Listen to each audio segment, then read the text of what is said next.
قرآن پاک ایسی کتاب ہے کہ جس میں اللہ نے انسان سے بات کی ہے۔ اور قرآن پاک اگر پہاڑوں پر نازل کیا جاتا تو پہاڑ اپنی جگہ چھوڑ دیتے۔ بے شک اللہ پاک کی پہچان اس کی نشانیوں سے ہوتی ہے، اور قرآن پاک اللہ پاک کی نشانیوں سے بھرا پڑا ہے۔ قرآن پاک میں اللہ پاک بار بار فرما رہا ہے کہ کون ہے جو تم میں سے سوچے سمجھے، کون ہے جو غور کرے۔ بے شک اس میں عقل والوں کے لیے نشانیاں ہیں، اور فرمایا کہ ہم تمہیں دکھائیں گے کھلی نشانیاں کھلے آسمان تلے اور تمہارے اندر، حتیٰ کہ تم کیا اٹھو گے کہ یہی حق ہے۔ اسی لیے اس کتاب کو سوچ سمجھ کے پڑھنے والوں کے درجات بہت بلند ہیں، کہ جس میں ہر چھوٹی بڑی شے کا بیان ہے۔ اس ویڈیو سے آپ کو علم ہو جائے گا کہ جو کتاب آپ کے گھر میں موجود ہے، جس کو آپ روز پڑھتے ہیں، اس میں کس قدر بیش قیمتی خزانہ ہے، اور انسان اگر ان کو جان لے تو انسان دل سے اس حقیقی مالک کے آگے سجدہ ریز ہو جائے گا۔ السلام علیکم ورحمۃ اللہ وبرکاتہ۔ امید ہے آپ سب خیر و عافیت کے ساتھ ہوں گے۔ Welcome to my new Islamic video. آج کا ٹاپک بہت زیادہ حیرت انگیز ہونے والا ہے، اس لیے ویڈیو کو آخر تک ضرور دیکھیں تاکہ یہ معلومات آپ کو مل سکے اور اس سے آپ کا ایمان تازہ ہو سکے۔ آپ یہ جان کر حیران ہوں گے، ہم جو مختلف دھاتیں زمین پر استعمال کرتے ہیں وہ زمین کی پیداوار نہیں ہے، بلکہ وہ کسی دوسرے پلینٹ سے آئی ہیں، جیسے کہ لوہا، جو لاکھوں سال پہلے آئی۔ سائنس نے اب یہ فیکٹ ڈسکور کیا ہے، مگر قرآن پاک میں اس کا ذکر 1400 سال پہلے ہی کر دیا گیا تھا۔ قرآن پاک کی سورہ حدید آیت نمبر 25۔ اور ہم نے لوہا اتارا، اس میں سخت لڑائی کا سامان ہے اور لوگوں کے لیے فائدے ہیں۔ یہ جان کر مزید حیران ہوں گے کہ روزمرہ زندگی میں ہم جو پانی استعمال کرتے ہیں وہ اس زمین کی پیداوار نہیں، بلکہ لاکھوں سال پہلے اس زمین پر اتارا گیا۔ سائنس نے اپنی اسٹڈی سے یہ بات جو ہے اب جا کے ریسرچ کی اور اب جا کے اسے معلوم ہوا، مگر قرآن پاک میں اللہ نے 1400 سال پہلے اس بات کو انسان کے لیے بتا دیا۔ قرآن پاک کی سورہ مؤمنون آیت نمبر 118۔ اور ہم نے آسمان سے ایک اندازے کے ساتھ پانی اتارا، پھر اسے زمین میں ٹھہرایا، اور بے شک ہم اسے لے جانے پر قادر ہیں۔ آپ یہ بات بالکل جانتے ہیں کہ انسان کی انگلیوں کے فنگرز پرنٹ انسان کی باڈی کا بہت یونیک پارٹ ہے۔ ایک انسان کے فنگر پرنٹس دوسرے انسان کے ساتھ میچ نہیں کرتے۔ یہی فنگر پرنٹس انسان کی آئیڈینٹی کا حصہ بن جاتے ہیں، جس سے کسی انسان کی شناخت بآسانی ہو جاتی ہے۔ اس بات کا اندازہ بھی سائنس نے کچھ عرصہ پہلے ہی لگایا، مگر اللہ پاک نے یہ بات 1400 سال پہلے ہی بیان فرما دی۔ قرآن پاک کی سورہ قیامہ آیت نمبر 4۔ کیوں نہیں ہم اس بات پر قادر ہیں کہ اس کی انگلیوں کے پوروں تک کو ٹھیک کر دیں۔ جہاں کائنات کی ہر مخلوق اپنے خالق کا پتہ دیتی ہے، وہاں آپ یہ راز جان کر حیران ہو جائیں گے کہ فیمیل اسپائڈر جب بچے پیدا کرتی ہیں تو میل اسپائڈر کو مار دیتی ہے، اور جب بچے بڑے ہو جاتے ہیں تو وہ اپنی ماں یعنی کہ فیمیل اسپائڈر کو مار دیتے ہیں۔ یہ دنیا کا سب سے کمزور گھر ہے، جہاں فیملی ممبرز ایک دوسرے کو قتل کر دیتے ہیں، اور اس بارے میں بھی قرآن پاک میں مکڑی کے نام سے ایک پوری صورت موجود ہے۔ قرآن پاک کی سورہ عنکبوت آیت نمبر 41۔ جنہوں نے اللہ کے سوا اور مددگار بنا رکھے ہیں، ان کی مثال مکڑی کی طرح ہے جس نے گھر بنایا، اور بے شک سب گھروں میں کمزور گھر مکڑی کا گھر ہوتا ہے۔ کیا اچھا ہوتا اگر وہ جانتے۔ اور جہاں بات اسپیس کی جائے تو ناسا نے ریسنٹلی ایک ایسا پلینٹ ڈسکور کیا ہے جو 2 سٹارز کو آربٹ کرتا ہے۔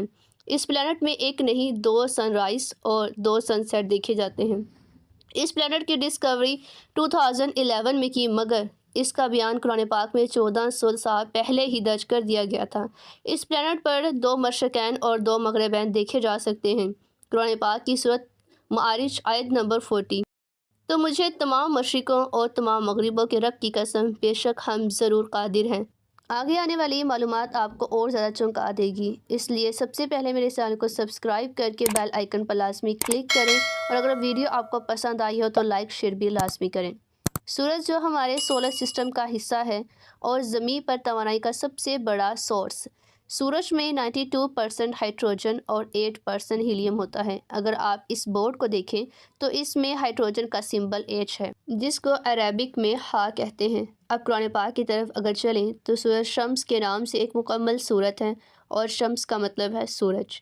اس کی ٹوٹل آیات 15 یعنی کہ 15 ہیں، اور اس سے سورت کی ہر آیت جو ہے وہ ہا پر مکمل ہوتی ہے۔ اس سورت کو قرآن پاک میں 91 نمبر پر رکھا گیا ہے، اور حیرانگی کی بات ہے کہ سائنس اس کو اب قبول کرتی ہے کہ سورج اس یونیورس کے بننے کے 91 ملین ایئرز کے بعد بنا تھا۔ اگر آپ سورج اور زمین کے درمیان کم ترین فاصلے کو دیکھیں تو وہ بھی 91.4 مائلز پر ہے۔ اگر اور حیران کن بات آپ کو بتاؤں تو قرآن پاک میں جو زمین اور سورج کا ایوریج ڈسٹنس ہے وہ بھی کم از کم 15 کروڑ کلومیٹر ہے، اور اگر اسی صورت کی آیات دیکھی جائیں تو وہ بھی 15 یعنی کہ 15 ہیں۔ اور مزید حیرانگی کی بات ہے کہ سورج کی جو کور ہے یعنی کہ کور ٹیمپریچر جو ہے وہ بھی 15 ملین سیلس پر ہے، جتنی اس صورت کی آیات ہیں۔ اس کے علاوہ دوبارہ اگر سپیس کی بات کروں تو ایسٹرونیٹ جب سپیس پر جاتے ہیں تو ان کی آنکھوں کی ویژن بلر ہو جاتی ہے، یعنی کہ وہ زیادہ گہرائی میں نہیں دیکھ سکتے کیونکہ ایسٹرونیٹ کی آنکھوں کو سپیس کی جگہ افیکٹ کرتی ہے۔ سائنس کو اس کا علم بہت دیر سے ملا، مگر قرآن پاک میں اس کا بیان پہلے سے موجود ہے۔ قرآن پاک کی سورۃ ہجر آیت نمبر 14-15۔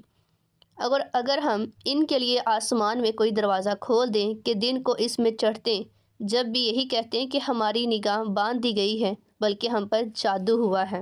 سائنس نے یہ بات دریافت کی ہے کہ مرنے کے بعد انسان کی ہڈیاں پتھر اور لوہے میں تبدیل ہو سکتی ہیں۔ انسانی ہڈیوں کا پتھر اور لوہے میں تبدیل ہونا آج سے 1400 سال پہلے قرآن پاک جیسی عظیم کتاب میں لکھا جا چکا ہے۔ قرآن پاک کی سورۃ بنی اسرائیل آیت نمبر 49-50۔ اور انہوں نے کہا کہ جب ہم ہڈیاں اور ریزہ ریزہ ہو جائیں گے تو کیا واقعی ہمیں نئے سرے سے پیدا کر کے اٹھایا جائے گا؟ تم فرماؤ کہ پتھر بن جاؤ یا لوہا۔ آج سے 1400 سال پہلے اس کی انفارمیشن وہی دے سکتا ہے جو اس کائنات کا مالک ہے۔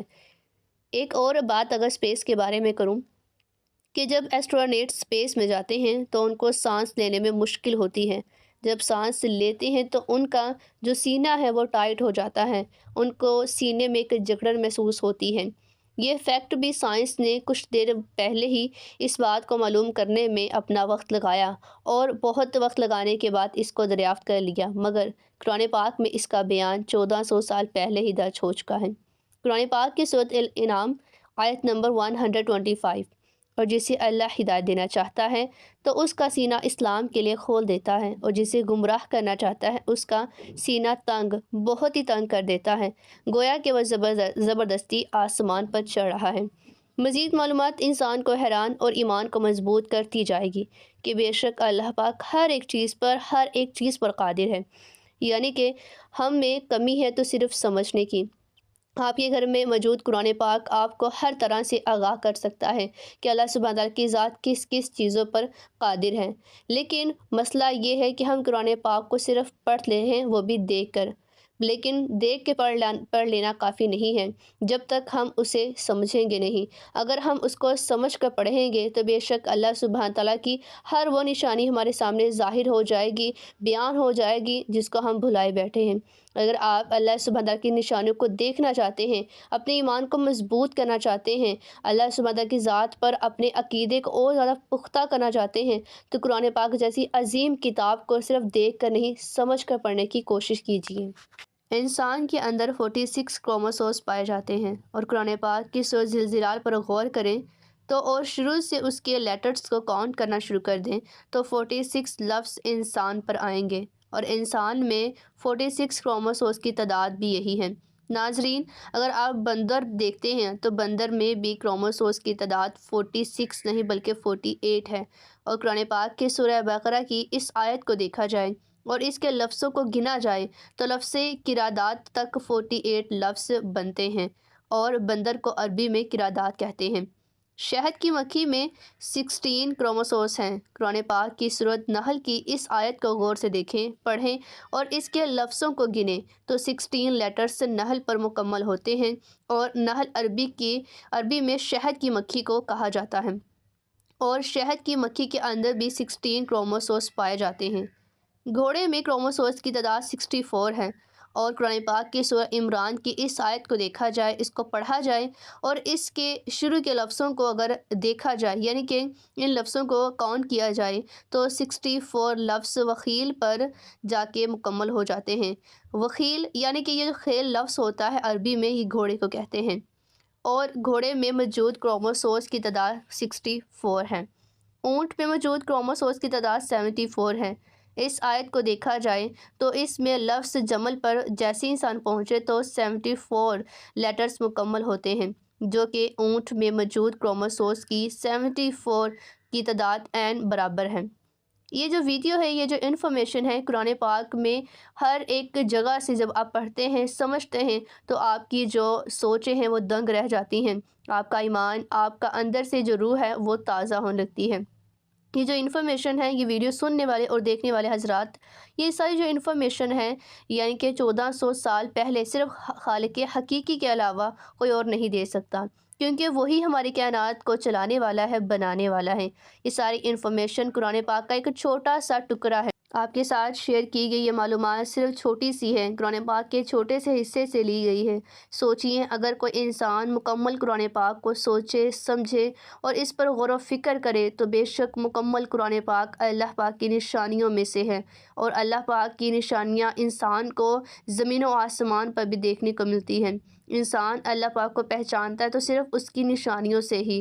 انسان اللہ پاک کی نشانیوں سے اس کو بہترین طریقے سے پہچان سکتا ہے، اور اللہ پاک نے دنیا کے ذرہ ذرہ میں اپنی نشانی کو رکھا ہے۔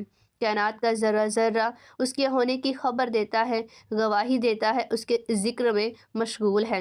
لیکن ہم انسان عقل نہیں رکھتے، سمجھ نہیں رکھتے، ہم ان چیزوں کو غور و فکر سے پڑھتے نہیں ہیں۔ اگر ہم اس کو سمجھیں، اس پر عمل کریں تو بے شک اللہ سبحانہ تعالیٰ کی ذات ہر ایک چیز پر قادر ہے، وہی ہے جو اس کائنات کو چلانے والی ہے۔